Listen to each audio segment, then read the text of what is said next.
Welcome back, everybody, to another episode of South Star Classroom. I am Charles. That is David. That's Jube, and that is Omar. I'm gonna give it to Jube so Jube can do Jube things and ask people how they doing. I don't care how y'all doing. We at work now. Go ahead, Jube. Do your warm up icebreaker joint. Reach out and touch somebody's hand. See, Omar, I tried. Make this world a better place. And this is what we get. That's what we get. That's what I wish. See, Omar got my back. You see that? You see the swaying back and forth? See, I believe the children are the future. Thank you. I do. Teach them well and let them lead the way. Between Omar's 80 rap lyrics and you just randomly singing, I'm just going to talk to David in the intros moving forward. I'm going to let David ask everybody how they doing. And that's what but I love y'all. I do. But, go ahead and make a rap group. These are discriminatory practices. That's all I'm saying. I'm doing great despite all of the foolishness that is happening in our world that is extremely disheartening. I am doing well and working to maintain my peace and sanity and optimism in the midst of it all. Throwing it back to you, Charles. It's all good. Well, you were supposed to do it for everybody else, but Omar, how you doing, brother? How Doc? He set me up for. You tried to make. You know what, Charles? I'm gonna just sit here and sip my tea. Got you. You like that? Nice. Next thing you know, Doc's talking about them damn dogs, man. What's up, everybody? It's good to see everybody. Hell yeah.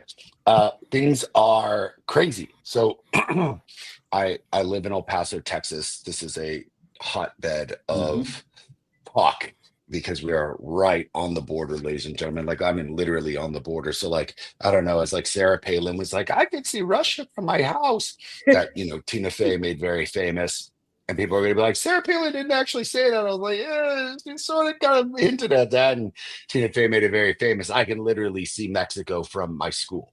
And I mean, literally, like, forget about, like, if anyone's come down to El Paso, it is literally smack dab right there. So we are at the center of what our topic is today in terms of immigration. But interestingly enough, or coincidentally enough, I was actually in Mexico this past weekend for a wedding. It was crazy.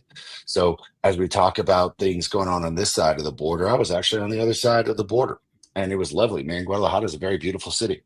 A lot of good times to be had. And I am still reeling from the, let's just say, good times that were had. So I need a little bit of rest, y'all. But other than that, man, very good.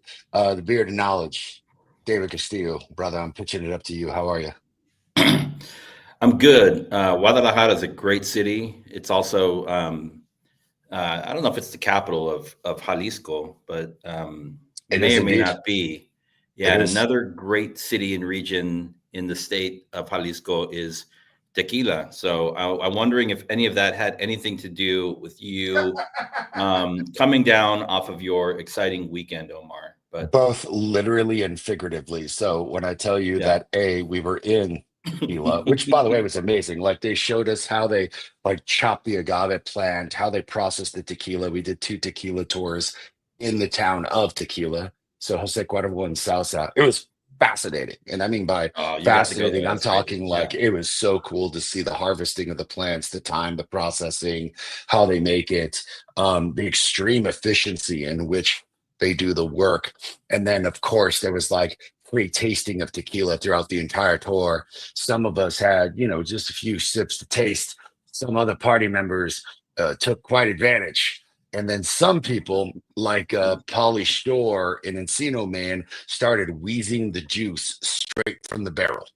Okay. I mean, just straight, like, forget about using the cup. They just, like, opened up the faucet. Of which, interestingly enough, there is a pretty fantastic reel of me on Instagram going around of me pouring tequila into the mouth of a band member at my cousin's wedding. And I found out that at this wedding, over 200 bottles of tequila were drank in the first 3 hours. All right. Good times. Well, we Not may have to all watch by that me. reel at the end of our. Maybe that'll be Not our all outro for the by me. show. That should be our moment of zen, as Jon Stewart would say. But yeah, tequila is amazing, right. man. Nice, man. Yeah, Nice. We are good down here. I think the biggest update, has to do with these fires that we've had in Southern California, and obviously we talked about it, I think 2 weeks ago in the show. I wasn't here last week, but the fires have continued up until about a couple of days ago when it's been since May of 2024 since we've had rain in San Diego, measurable rain.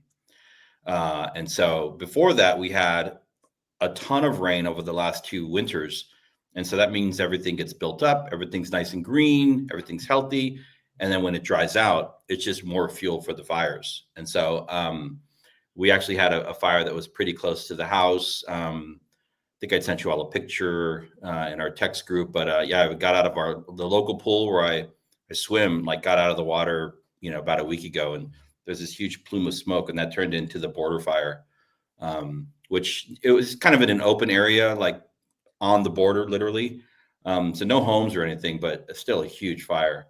But since then, we got rain. And so we had good, measurable rain over the last 2 days. Our local mountains got snow.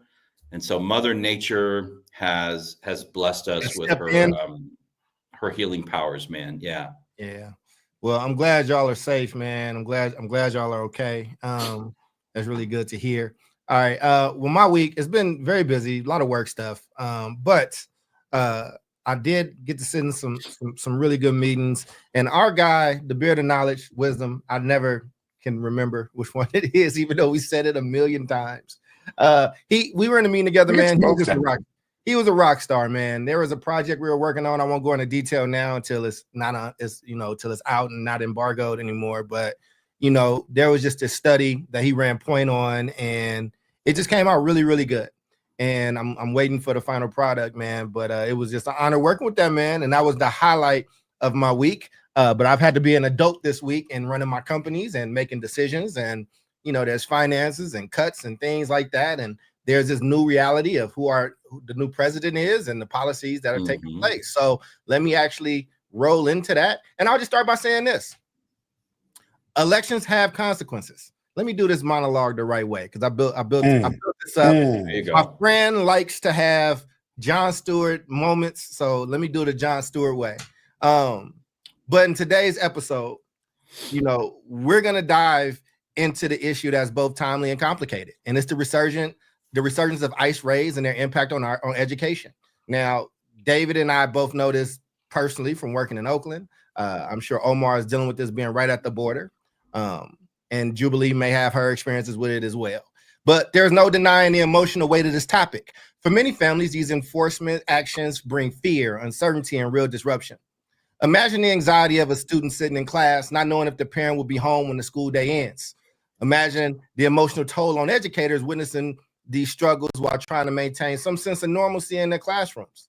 On the other hand, there are those who argue that immigration laws need to be enforced to preserve national sovereignty, public safety, and economic stability. They see these actions as a necessary component of upholding the legal system. However, even within this perspective, it's worth asking, how do we enforce these laws in ways that are humane and consider the needs of children who are caught in the crossfire? This isn't about taking sides for me. I'm very curious how these chips kind of fall. But it's about asking these hard questions that arise when immigration policy intersects with the day-to-day realities of education. What happens to a school community when fear and uncertainty creep in? How do you balance enforcement with compassion, particularly for children who are often left to bear the brunt of these policies? Who should the anger lie with? Should it lie with the current policy or group of people in the White House that's enacting these things? Should it apply over the administrations that kick the can down the road over and over again? Regardless of who should get the blame, we're going to focus on who will be victims of it. And according to NBC News, enforcement actions are targeting historically marginalized communities, and the effects are rippling through schools, neighborhoods, and beyond.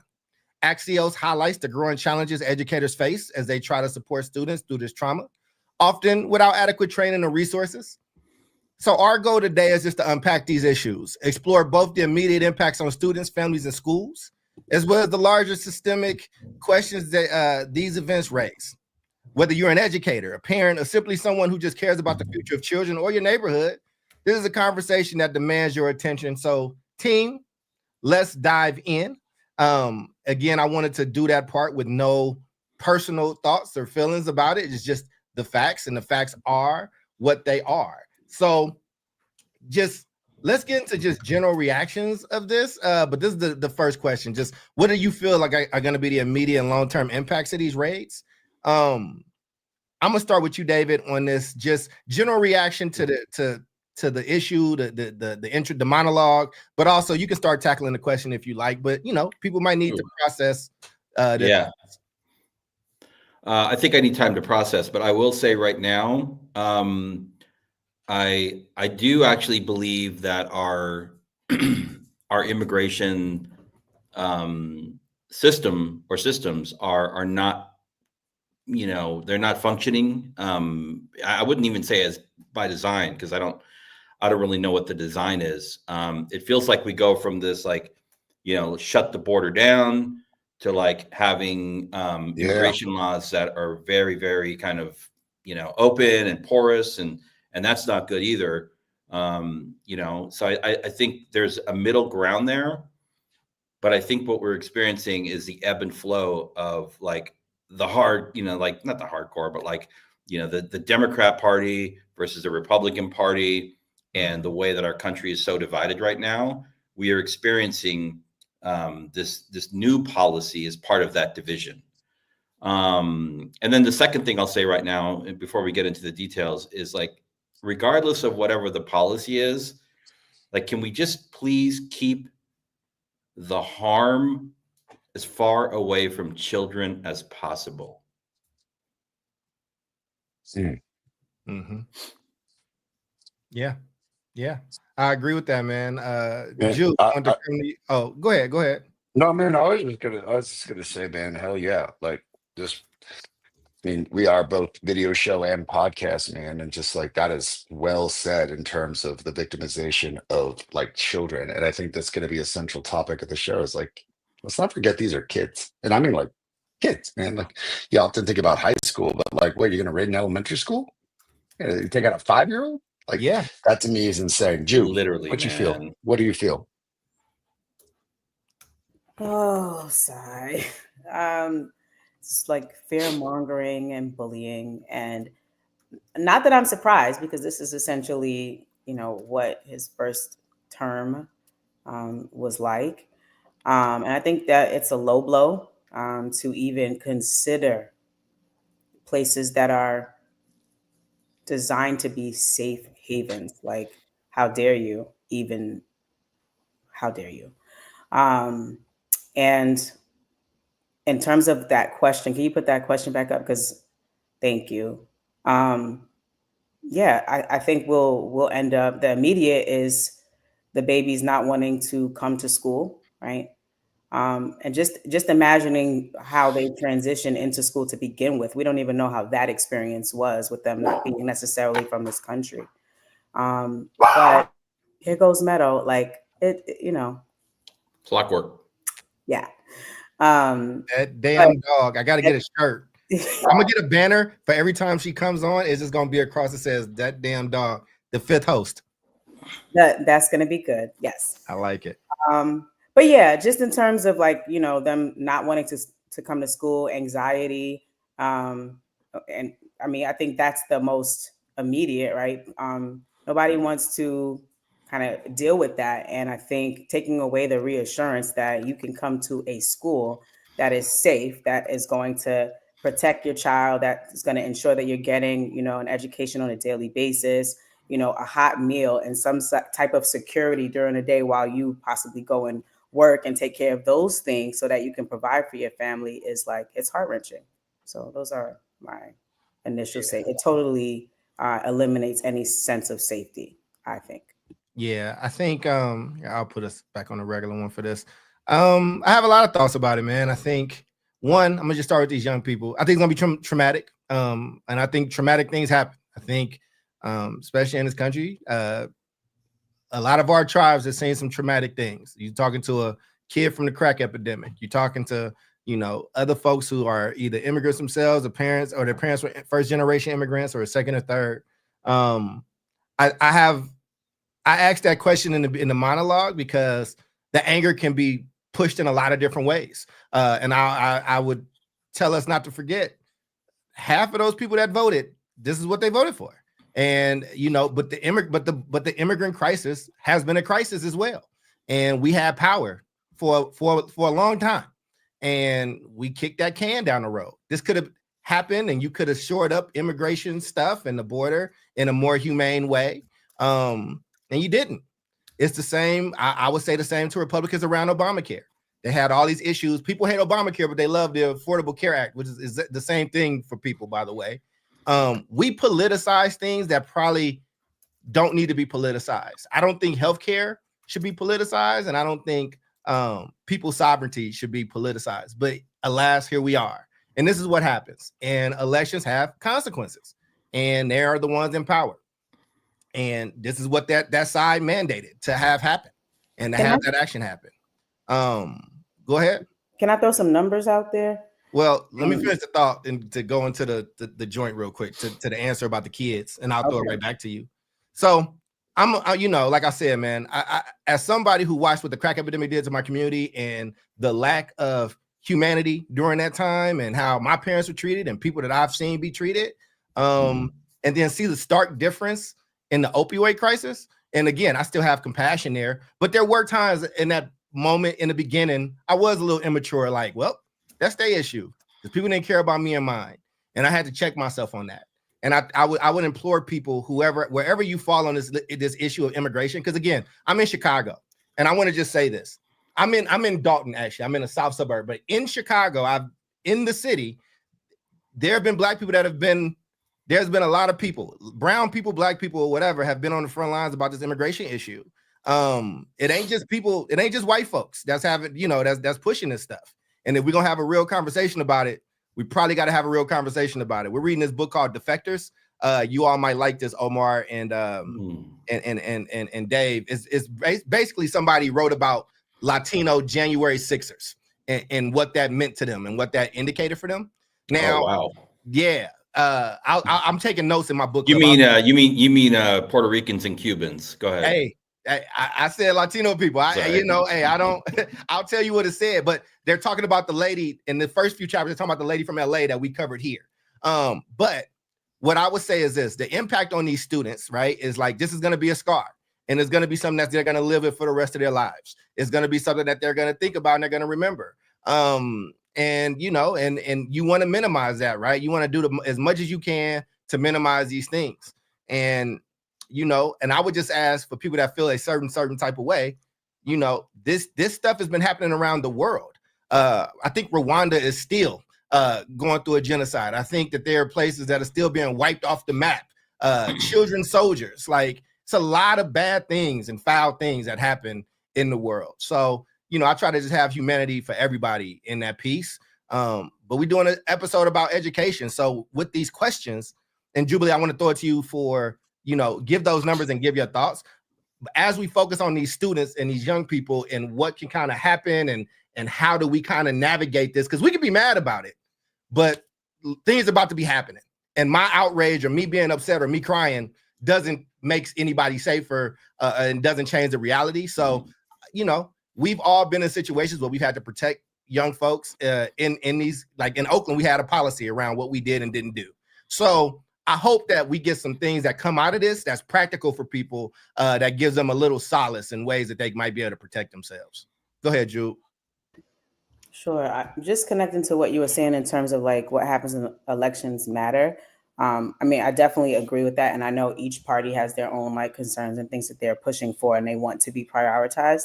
But I also think this in part is like an inflated narrative. Yes, we know it's a problem. But I think during this administration's campaigning efforts, it got blown to a place that was just out of proportion. And I think it was also playing on people's fear about how bad this is and how many criminals are in the country. And look at us protecting the border. And as if to say that it wasn't happening, during previous administrations, right? So the numbers are just around, this from BBC, an article that I was reading earlier, right? So in Biden's last year as president, there were 271,000 deportations, right? Sending people back to 192 countries. For his term, there were 1.5 million deportations, right? Before him, right, for Obama, his first term. The most in history. Who? Obama.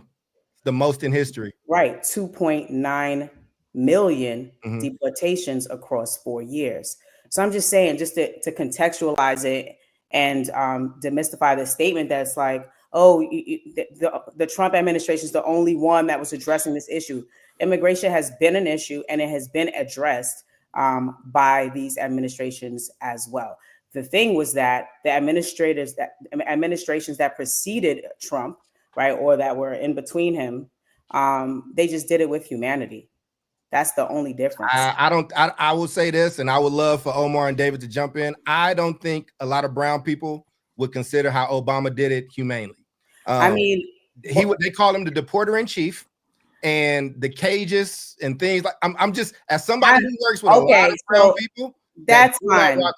I'm willing to concede that. I'm willing to concede the point. However, what didn't happen was fear mongering and making it seem like the problem was worse than it was, or that all these criminals are in this country, or what have you. I really think that this administration just played on people's fear. Right? You can have a strategy, and I didn't read up on Obama's thing, like, so I will concede that point. But I just don't agree with, and I don't know if ICE at that point was allowed to go in schools. I don't remember. Absolutely. Obama's thing for across his 4 years, that they were allowed to go into schools and arrest adults and children. Is that what you're saying? I want to make sure we talk about the student stuff, but we can have this conversation too, right? Because I want us to be factual. Well, I have stuff on that too, but I just need to share. I was gonna throw it to David, just because I know we worked in Oakland around like similar time, same time. You're from and Omar, if you want to offer any insight into what Jube was saying, I just want to, Yeah, man. I mean, I got a lot. So real quick, I think a lot about the movie The American President, and it's a really like kind of history repeats itself scenario, in which case the protagonist, played by Michael Douglas, talks about the Republican Party being like, look, the only two things that these people can do is telling you what to fear and who to blame. And this is a political strategy. So I want to back Jube up here and say two things on that end, which is Obama was in fact the deporter in chief. I mean, my brother-in-law is a federal public defender. There were more deportations under Obama, and that was his attempt of trying to reconcile with Republicans. I guess a good-hearted effort to try to bridge across the aisle that I think Republicans radically took advantage of and didn't really concede a whole lot. But I will say that he did it very secretively and very under the cover. And I would say that Jube was very correct in saying that the Trump administration has predicated a nature of fear and used immigrants as a catalyst to galvanize their base. And I think that's some spineless shit, because fear can be a very toxic and very motivating emotion.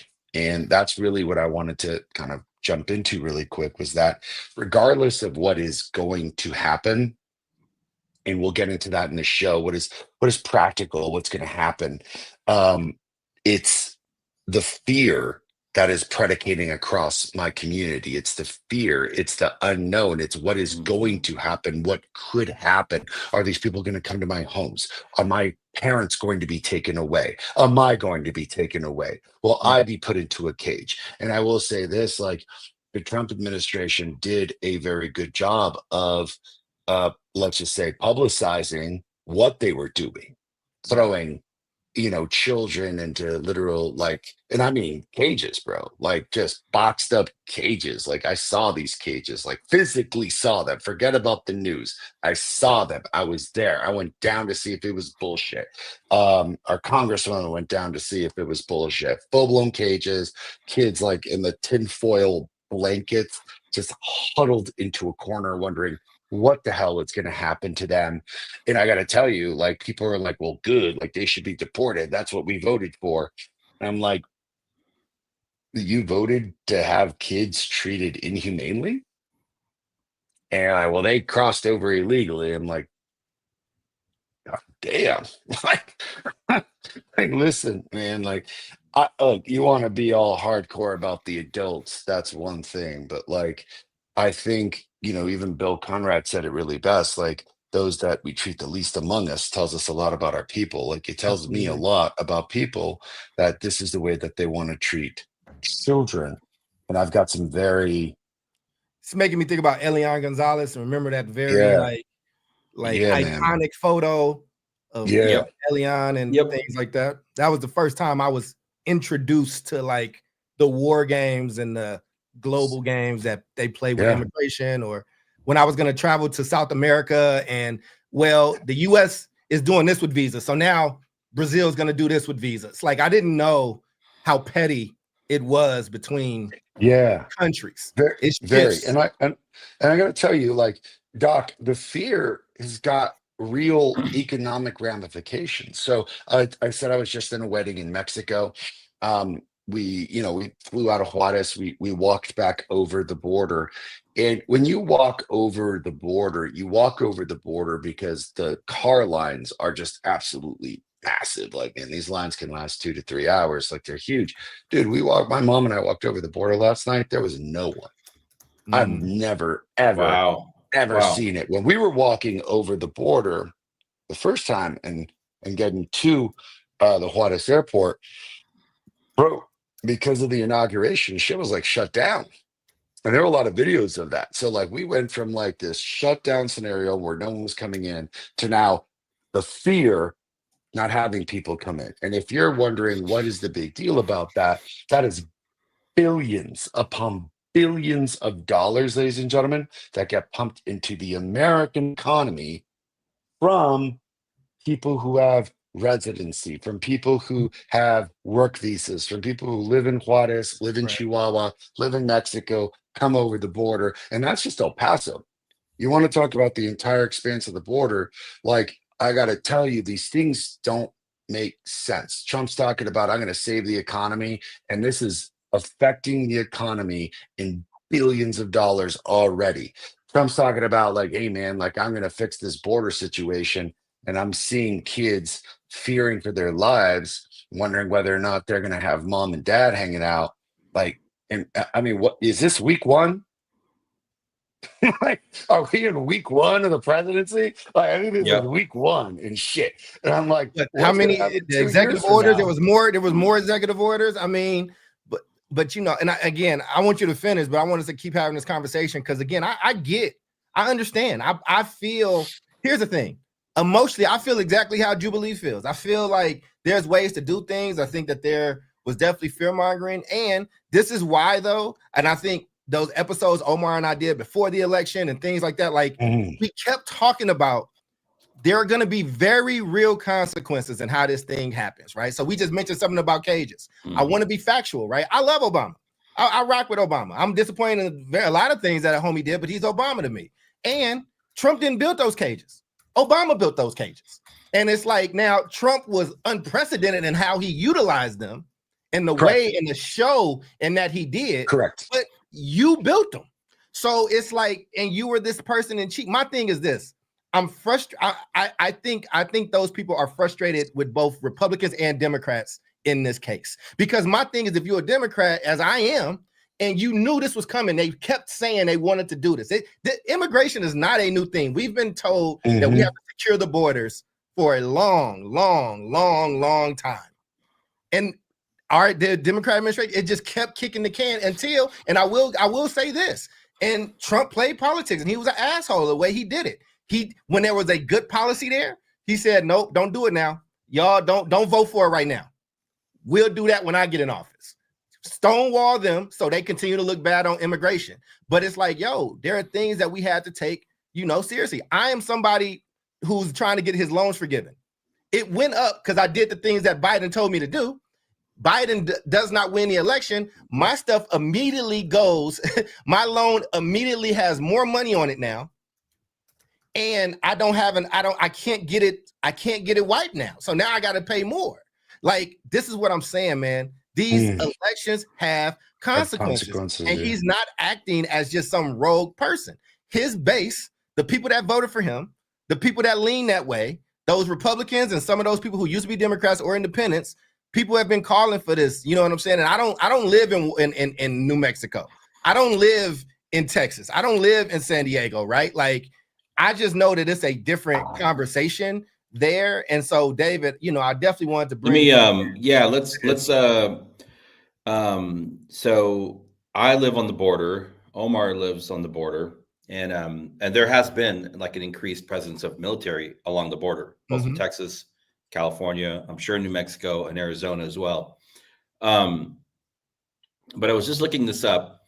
There's something called the Sensitive Locations Memo, which is a Department of Homeland Security memo that was created in 2011, instructing ICE and Border Patrol to avoid enforcement actions at sensitive locations, meaning schools, hospitals, places of worship, and exactly, and public demonstrations. And that's one of the policies that Trump just recently overturned, right? Yeah. So they're like getting away with that. So now, everything is kind of fair game. But I will say, I mean, there is not a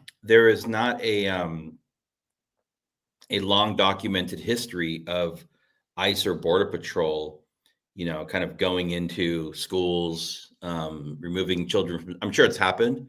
We have protocol under Antoine. We have protocol. I'll talk about but that. I think what Omar was talking about is like just the mere like threat of it, right? Right. Across the board that this could happen does send incredible waves of fear into both legal immigrant, not just talking about undocumented immigrants. Correct. But now Correct. you're like, if you're a legal immigrant in Texas, like you're still not quite legal, right? I mean, you got to it's a mess. And so I think it's both. It's the uncertainty, man.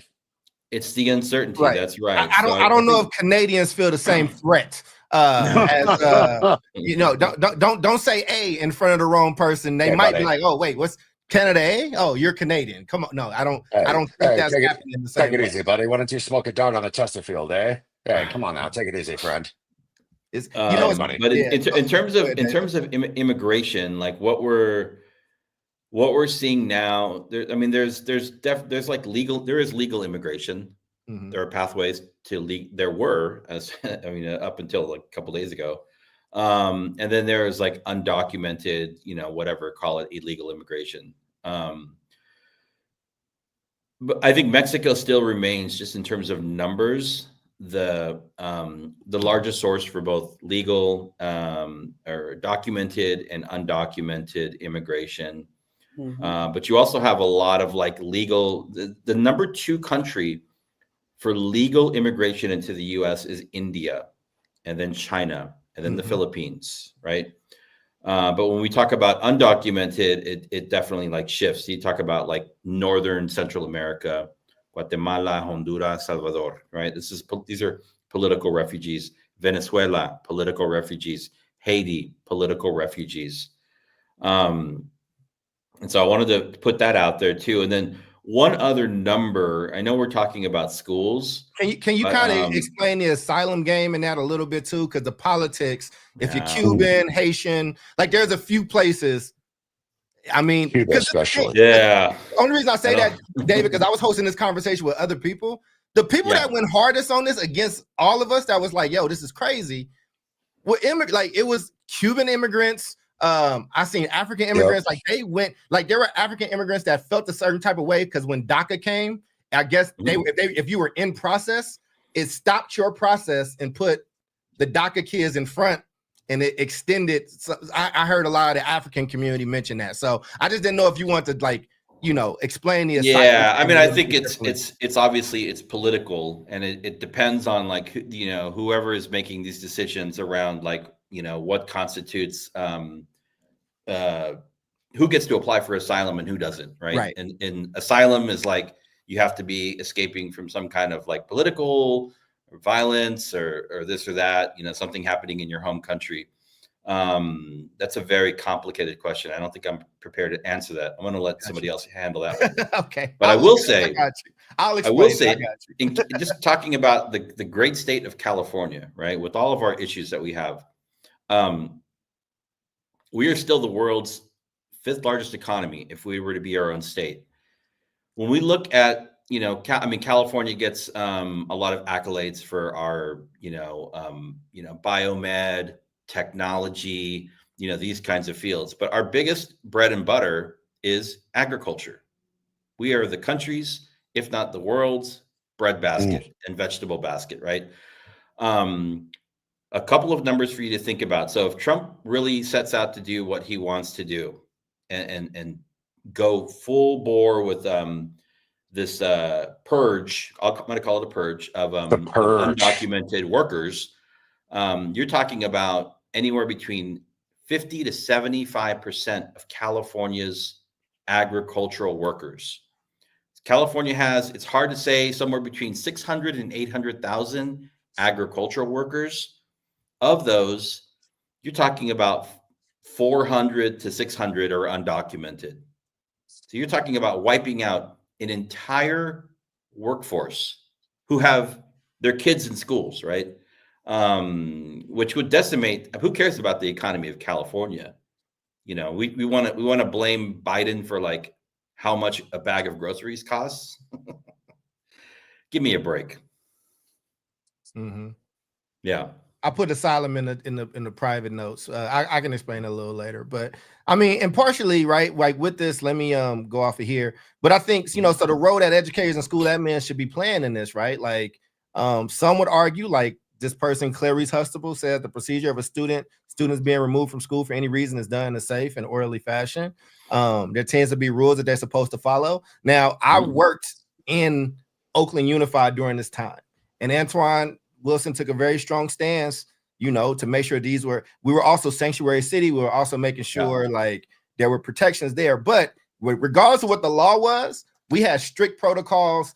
And we told administrators, you don't have to let them in. This is what you say. If something else happens, here's the number you call. We will come down and do whatever needs to happen. Right. Like, so we were all prepared, to put our bodies and our freedom in harm's way to make sure these students felt safe and secured. And again, like I said, I got a lot of feelings. I'm working hard, right? Like I'm trying to moderate the show. I'm also trying to make sure we all don't just agree just for the sake of like people leaving here educated with what these facts are. But I'm also trying to make sure I give people something concrete as opposed to just my anger. Like, I don't know if that's going to help them, right? So when I think the role that I think educators and school admin should play, know what the rules are and what actual leverage you might have within the law and what you might not have. It might be different. There might be a state policy that is going against a federal policy. So you got to understand how that works. You have to understand, like, if you're in an organization, maybe it's Omar saying, hey, if this happens and you get here, we got legal aid that's ready for you, or we've done some stuff with like some immigration lawyers to kind of make sure, like, there's injunctions, there's things that can be filed.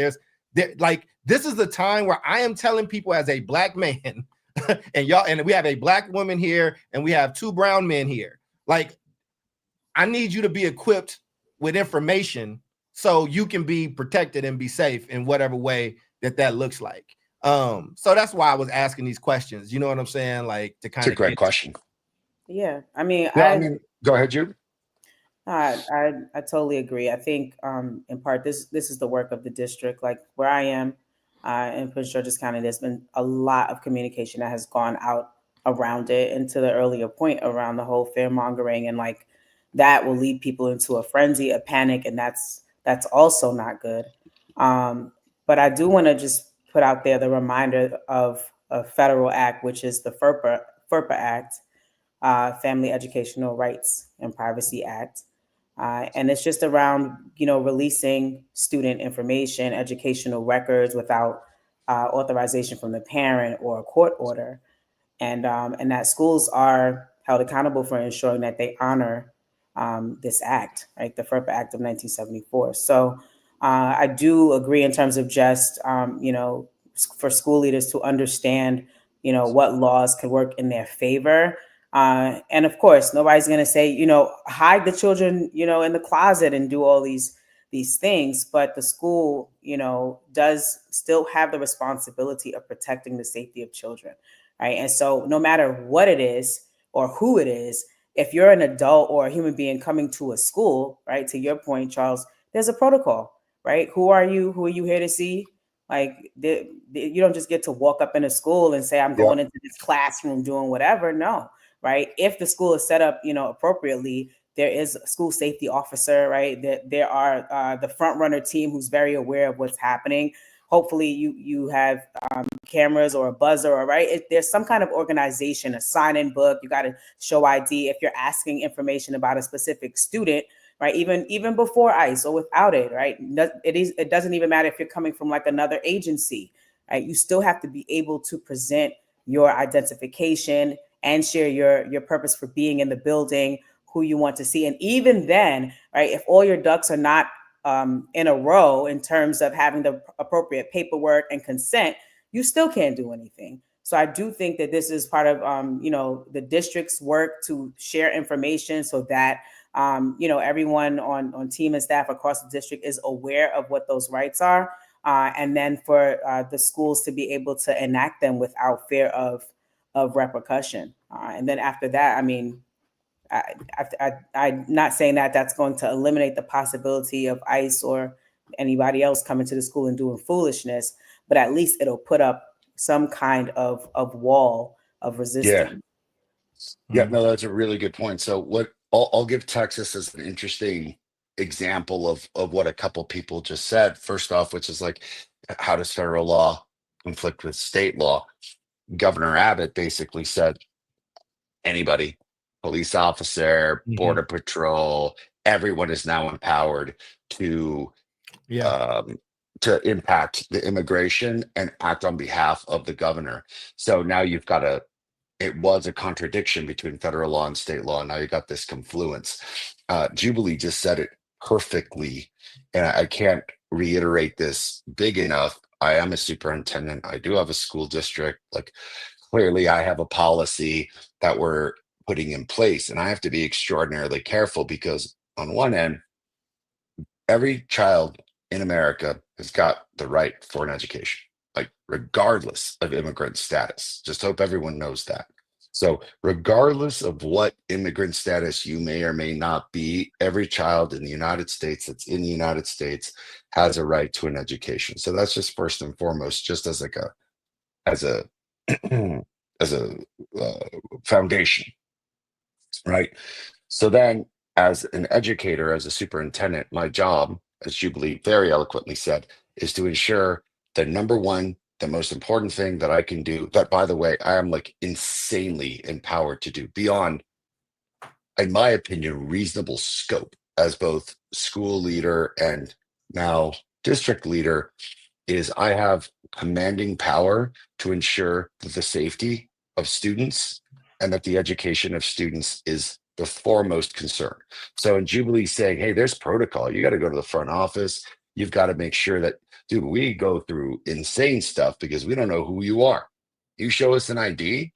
All right, like, are you on the prescribed list that has been given by the parents and the guardians to even be here? Because you can show your ID all you want. You're not on the list. You're out of here. We don't know who you are. You could be some charlatan. You could be a child abductor. We are constantly thinking about the defense of our kids. So some adult shows up and they're like, yo, I'm ICE. I'm like, how do I know? Sorry, bro, you can show me your credentials all day long.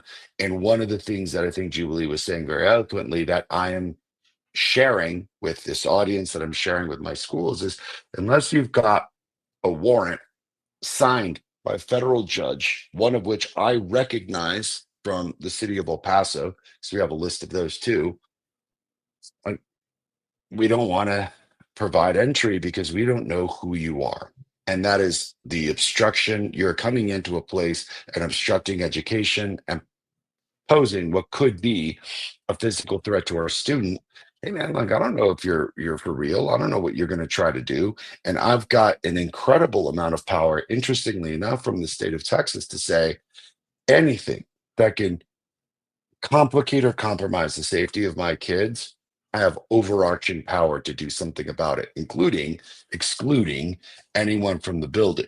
Now, I was talking to my brother-in-law, public defender, extremely knowledgeable about all of this. I mean, so knowledgeable that like NPR, NBC, CNN came down to interview him specifically during the last Trump administration because he was extraordinarily well versed on the cages, the the extreme measures that Trump took to in many cases illegally get individuals and push them out of the country. He was saying, Omar, like while asking for those warrants is extraordinarily important. Yes, thank you, Toya. Please continue to pray for us because it's coming from the state and the federal government.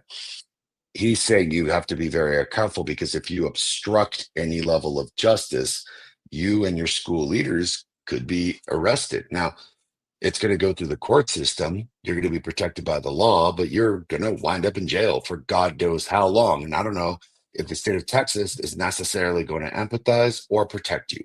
And this is where I think a lot of the fear comes in, is that you got a president right now who has a Supreme Court that's going to back anything he does for the most part. You've got a legislature that's going to back pretty much anything he does right now. You've got state governments like ours that are going to back anything he does right now. And like that, the problem with that is that law or not, this can see the decimation of our, not only our legal system, but our democratic system when a group of people ignore the law as they have done. I mean, Christ, dude, Trump is already getting sued by like 55 different entities. The ACLU suing his ass, and NAACP is looking to push a lawsuit on his ass already, man. And I mean, like, it's week one. And I'm like, NAACP, holy shit, already they're getting involved. But these legal processes take time. And like, I can't have a school leader in the joint because that complicates the education of our kids. So I'm just saying this is a very confusing situation. I wish I could tell our audience, do this, do that. I did. Like there are certain things I can ask for a warrant. I can ensure that the safety of my students is the most important component. But I'm also on the other end of like, it is very hazy in terms of what constitutes obstruction. And I could like wind up in jail. So if you don't see me for a while, fam, it's because I was out trying to protect our kids, and I'm stuck in jail and shit. That may not be good. So what have you messaged to your, if I may ask, what have you messaged to your school community around the potential for, these like changes and the safety of their children? Yeah, I think that the message was very clear. That our students and our families are why we got into the business of education. And we happen to be on the border, and their legal status as kids is undeniable. They are both guaranteed an education and they're American citizens. And we are there to protect them under all circumstances. So the information has been one in part of here are your rights. That was first and foremost. What are your rights? You do not have to allow somebody into your home. You do not have to answer the door. You do not have to provide them entry into your house. That is just constitutional work right there that we have been sending to parents just so that they can know what their rights are. Because I'll tell you, my brother-in-law tries a lot of cases, and there are a lot of cases where ICE, FBI, Border Patrol have outrightly violated the constitutional rights of our parents. Unlawful seizure, unlawful search, unlawful entry. And they use very intimidating tactics that are, I would arguably say, unethical in order to gain access that I would arguably say is monstrous. And we want to educate our parents as to what their rights are. As far as the school district is concerned, I think we are very similar to what I see coming out of Chicago and Denver, and then even Canutillo, which is, look, man, like we have very good relationships with our law enforcement agencies here in El Paso, which we do, by the way. We have an excellent relationship with the police and the Border Patrol and everybody else. I think that in this community, one thing that is understood by a lot of these people is, are kids terrorists? You know what I'm saying? Like, are kids the culprits of all these violent acts that everyone is predicating on the immigrant community, which, by the way, for the most part is like complete and utter horseshit. That is some like trumped up, that's like Reagan with the welfare queen and shit. You're picking out the most extreme examples of horrific shit that like some immigrants did and blaming all immigrants for it. Right. Like, man, fuck that shit. My parents were immigrants. Like, that is some bullshit, right? And they pumped so much money into this economy and did so well. And like, that is the overwhelming majority of immigrants. So David, to answer your question very clearly, I've given a very clear directive of, we are asking for warrants. We are asking for federal judge warrants. We are ensuring that these people are who they are and they have federal signed permission and warrants by a judge to even gain any level of access. But I'll commend people in El Paso. I don't think anyone is trying to get into our schools and our churches, but I feel for them because they may be pressured by a president and a governor to do things that they may otherwise not feel is ethical. And therein lies the conflict. And just really quickly, for those that are out in the audience, and wrap it. Bring your. You're good. You're good. No. Bring. You're good. You're good. Bring your final thought into this, and Jubilee, you're on deck for final thought. Oh, okay, cool. I really encourage everybody to watch a movie called A Day Without a Mexican. It is badass. It is a hysterically funny movie that is imbued in fact. So while it is a fictional movie, every piece of information in the movie is actually quite factual. So David was talking about, you start getting rid of immigrants in California, there's 75% of your citrus products or fruits and your vegetables. Hey, by the way, meat, you like meat, everybody? I like meat, chicken, meat. Colorado is one of the #1 meat packing states in the country. Guess who's doing that work for us? Idaho. Who's picking your potatoes? Like, when you start thinking about the immense amount of work that is happening in this country to feed the 300 million people plus in this country, you're looking at Mexicans for the most part and immigrants. So I would say check out Day Without a Mexican. I'll wrap it up with a very quick story. A very brilliant educator and prominent guy in El Paso, a guy named Paul Strausen. I love him. He has since passed away. And David talked about this. He was a cat who stood up to the Border Patrol when they tried to do raids in our schools in the early 1990s and the late 1980s. So this has happened. Border Patrol has tried to come into our schools under the Reagan and Bush administration to try to pick up kids. And he set the example of saying, absolutely not. You need federal judge warrants to do this stuff. And I mean, why there's not been a movie about this man, I don't know. But it's important to know your rights. It's important to know the law. And it's important to understand how this president is trying to violate your constitutional rights. Know your rights, ladies and gentlemen. Awesome, man. Appreciate you. I wasn't laughing at what you said. It was just I know. You were saying, I got a lot of final thoughts and shit, man. I like to wrap it up. Hey, you had to get it out, brother. I'm Lebanese Mexican. I say goodbye 17 times when I leave the party. This ain't no Irish accent. Yeah. Everyone's like, I thought you were leaving. I was like, I've been leaving for 30 minutes. Nice. Wow, dude. Jubilee. It is the floor is yours. I have to drink my water. Oh my God. All right.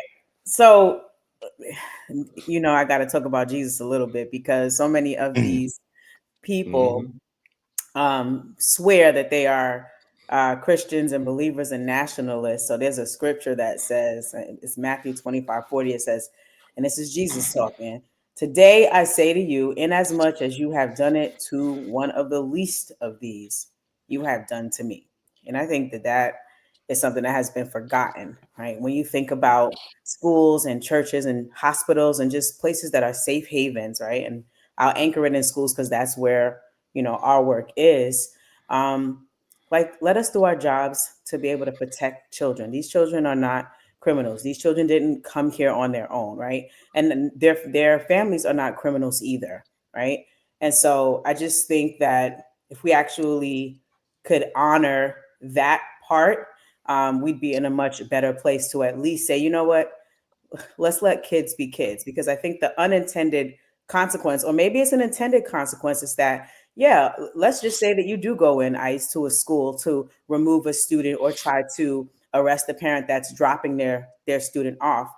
All of the other students in the building and staff members are watching that, right? So you are also impacting the mental health and safety of everyone in that school environment. So the principal, right, and the school leadership is responsible for ensuring the safety of everybody. You're coming in here trying to target one family or however many families, but you're impacting an entire school community, right? And again, because we're not thinking about the least of them, then that's just like, you know, over their heads, I think. And then lastly, I think that was my, hold on. Oh, yeah, that's pretty much it. Just let us do our jobs to protect and teach children. You can carry out this, fix the immigration issue and address it without involving these schools that are supposed to be there to protect all children. Find another way. All right, David. Oh, and for the record, Toya, Omar wanted you to know, yes, they are using military. Go ahead, David. Yeah, good show, great topic, very timely. And I always think locally about these issues. So in my particular, I don't think the district that my son attends now is a high school district, and we haven't seen anything from them on this issue. And also his former district, which was a K-8 district, has not put anything out either. And the reason I bring this up is because the city that I live in, I'm looking at the demographics of my city, and it looks on paper like it's half white and half non-white. And this is the problem with how we collect these demographics and statistics around race and ethnicity, because when you dive deeper, almost 80% of the white population in my city, which is about half, is actually Chaldean. These are refugees, Christians from Iraq, right? And so this thing goes well beyond, the groups that we were talking about today. I mean, my city is incredibly diverse. Almost a third of our city is foreign born, right? And so this is, the fact that I think our administration is doing this anti-immigrant push is incredibly upsetting, and it gets me very angry because I know what they're trying to do and it's working, right? And so I think at a minimum, what people like Omar, school leaders, systems leaders can do is to message out, especially when you have a sizable demographic of students that you're serving that are immigrants or immigrant, close to being immigrants. Let people know that their students are protected. That's what you can do. Train your staff on what to do, on what procedures to follow, right? I mean, that's at a minimum. Every single school district in this country should be doing that. And I think where we see school districts not doing that just demonstrates a lack of courage from our school leaders. So I'll end on that. All good, man. I appreciate that. I would say one, great show, people. It's a complicated topic, and I think we covered a lot. I think we allowed people to talk about how they felt. I think we talked about like what the facts were and the data. I think for the people that's out there watching, I would just say this in my final joint. I'm going to take a different angle in the sense of Emotions don't change policy, power does. And I'm going to take a note to my party that I'm still a part of at this point, but don't know how much longer I may be. I may be independent, but definitely a Democrat right now and have been my entire life. And I would say this to my party with a story like Omar did. I was on a hospital board, a huge hospital board, oversaw about $4 billion in hospital stuff. And we saw it was a network of hospitals and Children's Hospital, Oakland, whatever, but we don't need to say what the names are. And we went into this partnership, and the outside entity had a really, really high credit rating. Like, it was really high. And we were having some fiscal issues. And that person from the new administration came in and said, hey, man, I need y'all to understand something. We don't drop our credit rating. We have to run schools, universities, and these hospitals, and things close. So you are not at budget. You need to get the budget because you know names, you know faces, and you have compassion. If we come in, we don't have those things. We see numbers. We see a policy we got to execute. So do you want to handle your business or do you want us to?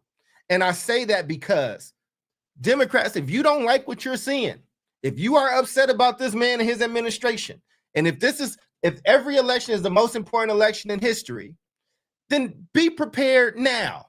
Get your bench ready now. Start opposing these things now, because emotions are not the things that change policy. It's power. And we have to start having more conversations about power. I give her a hard time, but I do love having Jubilee on these. I think that she is very humane, and I love where she comes from with this stuff. And I think you need that. I think she balances us out really, really well. But if right now you're trying to appeal to the humanity of that side of people who fought tooth and nail, went to jail for it, did January 6th shit, are afraid, people that are genuinely afraid, they believe in the great replacement theory, like strongly, then that means when it's time for election time to come, you can't half-step it. You can't pussyfoot around it. You can't say that you're going to be the bridge president and then take it back and then don't have a primary and then put somebody that was ill-equipped and ill-prepared and not in a good position to win and then be surprised when they don't. Elections have consequences. And when people like Omar or Charles or people on CNN or whatever are saying, hey, get our stuff together, don't eat your own. Don't get mad at them for telling you what's around the corner. A year ago, I was telling y'all on this podcast how I saw Black people respond to the immigration crisis in ways I have never seen in my life. So I'm just not surprised about these things. My humanity is intact. I think we have to be humane in this stuff. But how I feel ain't gonna change and fix nothing for y'all. To the people out there, you be safe. You do the things you have to. And there are dark times in history. There really are, but we're all a resilient people, and it's not just brown people that's gonna get these deportations. It's people that's not from here. So remember that. I was in Paris when they were deporting Africans. Like, I was there, and you know what happened the next day? And not related. I don't know if it was a priest was decapitated in his temple, and I saw military on my vacation. Like, I didn't see the decapitation. What I'm saying is, just because you haven't seen craziness like you seeing now in America doesn't mean that this doesn't happen. And so with that, I just say your vote matters. How you set people up to vote matters. And I love our podcast for what we try to do, which is give you very raw information, give you true data, show you our humanity, believe you with tools that make you safer, smarter, and better. With that being said, we'll see you all next week. Same bad time, same bad station. Take care of yourselves. Take care of each other. Peace out. Today's episode of BS3 Network is brought to you by McDonald's. McDonald's is going to McDonald's and creating a universe for longtime fans of both McDonald's and anime. I love sauce on my McNuggets and can't wait to try the savory chili McDonald's sauce. It's savory, chili, and bold. For decades, across various episodes and genres, McDonald's has shown up in the anime world and most commonly called McDonald's. McDonald's will be bringing the McDonald's world to life with episodic shorts and manga comics. For a limited time, anime fans will have the opportunity to experience their favorite fictional restaurant. You have until March 25th to try the new savory chili McDonald's sauce with your 10-piece chicken nuggets.